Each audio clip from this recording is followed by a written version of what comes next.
In the latest episode of My Hero Academia, episode 6 of season 3 or episode 44, depending on which you prefer to go by, we got some pretty interesting stuff. Not quite as hype as the Muscular vs Deku fight, but we still got some pretty interesting stuff going on in this episode, which I want to talk about. I am going to be starting by talking about Tokoyami, Bakugo, Todoroki, yada yada yada, because that's what we saw first in the episode, so I figured it makes more sense talking about that first. And then I'll move on to the whole Toga thing, and so on and so forth. Now, at the beginning of the episode, we obviously had Tokoyami unleashing his full power. He unleashed Dark Shadow at its full power during nighttime, which caused him to lose control. And Dark Shadow is basically going rampant at that point. And we see it tearing shit down like trees and, whatever comes in its way. And any sound will basically trigger it to react in some shape or form, which is why Deku and Shoji have to be very careful and they have to be very quiet when being near Dark Shadow at this time. Now, what happened in this episode was obviously because of the fact that Bakugo and Todoroki, they were having some real problems dealing with Moonfish, the guy with the straitjacket who has his teeth quirk. So Shoji and Deku, they try and lead Dark Shadow toward a direction and hoping that this was of course gonna be some kind of an aid, I guess. I mean, it certainly helps, and we get to see the real difference in power between Deku, Todoroki, Bakugo, and Tokoyami's complete night form, if you want to call it that, whatever you want to call that form that Tokoyami unleashed. It's definitely above anyone else in class 1A, except it is definitely a form that you have to be very considerate about when you scale it, because at the end of the day he cannot control it. It is just a rampaging form at this point in time. Even in the manga, it hasn't really developed any further when it comes to Dark Shadow's full power. So obviously, if you were to realistically think about it, he's not really the strongest in 1A or anything. It's just that if we only look at power, he could be the top of the class, but at the end of the day, I don't want to go that far because of the fact that he cannot really control it. Regardless, we did see Moonfish take some serious hits by Dark Shadow in this episode, which really helped out Bakugo and Todoroki, because as they said, they could barely even reach this guy with their attacks, especially since they didn't really want to put the forest on fire. But Tokoyami, he didn't really have this problem. I mean, yes, he had to maybe break a few trees and stuff in order to even reach Moonfish and then to bring him down, although he wasn't really aiming for Moonfish specifically. I guess, seeing as it was in fact in a very raging mode. He was just attacking anything that moved or anything that made any sound,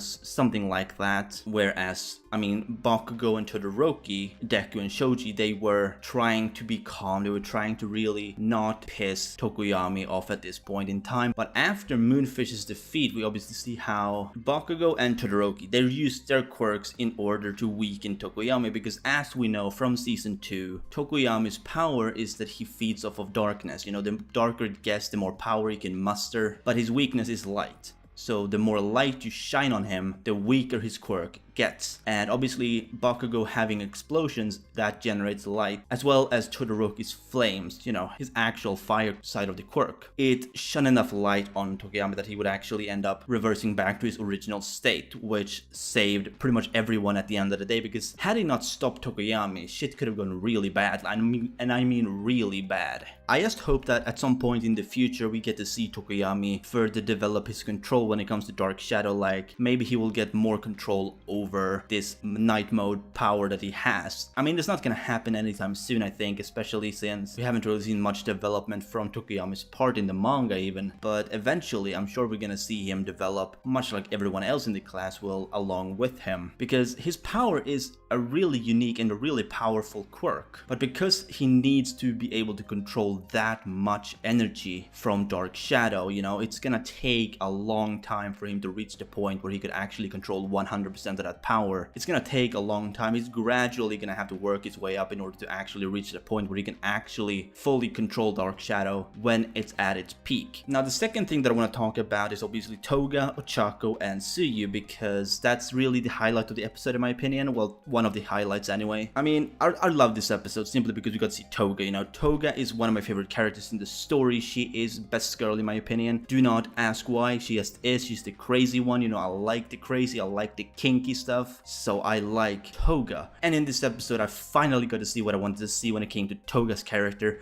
I got to see her whoop the ass of Ochaco and Tsuyu. Now, some people may think Ochaco was having the upper hand against Toga, but you would be wrong, because at the end of the day, when you think about it, she did lie on the ground. She got Ochaco's blood and she kicked her away so that she could run off whenever backup arrived. So from her perspective, she was never in any real danger, because her objective was to collect the blood of these students, which she kind of did. Although she was supposed to collect the sample of 3 students, she only managed to collect them from 1, of course. But that's just because backup arrived. Otherwise, she would probably easily have been able to collect at least 2 people, you know, Ochaco and Tsuyu. Maybe the third person wouldn't have been as easy to come by, because, well, most people were grouped up together, which would have made it really difficult for Toga to really get all 3 samples in a way, I guess. But at the end of the day, I'm just really happy I got to see that fight, although it was kind of short-lived. The same with Tokoyami versus MOONFISH, you know, was very short fights in the anime, but I don't really expect them to be too long, because they didn't really add on much from the manga, which means that they're just going panel to panel, you know, and we got to see the whole thing just breeze by, you know. It was very quick. But at the end of the day, just because it's quick doesn't mean it's bad. It was actually really enjoyable to watch, and the quality of the animation was pretty good. Now, one thing we learned from Toga in the anime this week was, of course, that she has this really interesting obsession with love, and the way she views love is very interesting, because when you think about love normally, you think, okay, we're gonna have a romantic life, you know, we're just gonna like each other, wada wada wada. But in Toga's case, it's more about, oh, I wanna kill him, I wanna become him, you know. That's what she's saying. She wants to really become her lover, which is a hint that I'm not really gonna go into, because that's spoiler territory for another time. But we really get to see why Toga is considered the crazy one, because she doesn't just want to love someone, you know. Her view on love is very twisted, let's just say that. Like, the way she views love is just not how you typically look at a relationship. You know, if I were to get with a girl, I'd like to spend my life with them. But when it comes to Toga, she wants to find someone she loves, or at least someone that she thinks she loves. She just wants to cut that person up and, I guess, kill that person. You know, you never know what's gonna happen, right? So Toga, as far as the anime goes right now, is very much an unpredictable character. Like, you just don't know what's gonna happen if you haven't read the manga, when it comes to the character at least. I mean, obviously, I don't think we're gonna see her really fight anyone else right now in the anime, because it looks like all of the villains are regrouping based on the end of the episode. Because we saw Dabi, we saw Toga twice, Mr. Compress all together, and we also saw how Kurogiri actually made an appearance. So I guess he's gonna, you know, wrap things up. He's gonna make sure that they can get back and get away from the pro heroes and the students now that they have collected Bakugo, because that's the last thing that I really want to get into, because we saw how Mr. Compress, the magician, he reduced Bakugo and Tokoyami, by the way, to the size of pebbles, basically, and he has collected them. Now, we don't really know exactly what's gonna happen. I mean, we can probably assume they're gonna try to take them with them, you know, away from the students, which would cause quite a state of panic when it comes to UA, because one of their students have been captured, you know, they've been kidnapped, right? If that happens. And that's gonna create quite a lot of commotion when it comes to the public, because UA is supposed to take care of their students. The students aren't meant to be captured by villains. Kind of makes the whole thing with UA a bit insecure, and a lot of people are gonna question that, I think, assuming they get away with the students. We don't really know if that's gonna happen, because, well, at the end of the day, we did see how, you know, Deku and everyone just landed right next to them. So we're gonna get a conclusion next episode, which is going to be quite interesting to watch, I think, especially since we have like Todoroki and everyone else there. So there's gonna be some kind of clash, I believe. I think something's gonna go down, at least. But that's really all I wanted to say in regards to this episode. I just wanted to really talk about the main things that went down in this episode. So I'd love to know what you guys think down below in the comments about this episode. Like, did you like it? Did you dislike it?